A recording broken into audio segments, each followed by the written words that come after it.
If এর ব্যবহার। If মানে যদি আমরা জানি, এখানে শর্ট লিস্টটা কি আসলে, এটাও একই নিয়ম, গ্যাপ সেন্টেন্স কমা সেন্টেন্স। তাহলে গ্যাপ সেন্টেন্স কমা সেন্টেন্সের নিয়ম পালন করার ইফেক্টটা খুবই সহজ। সেকেন্ড সেন্টেন্সের কিন্তু মডাল ভাব থাকবে, মডাল ভাব। তোমরা কারা কারা মডাল জানো না কমেন্টে জানিয়ে দেবা, আমি কমেন্টে রিপ্লাই দেবো। মডাল ভাব, ওকে। মডাল সেকেন্ড সেন্টেন্সের দিকে মডাল ভাব থাকে তাহলে বুঝে নেবা ইফ হবে।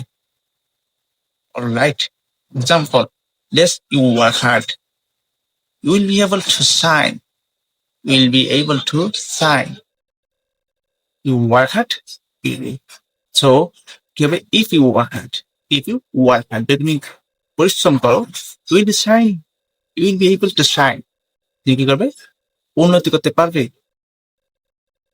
otherwise it's never possible to you, alright।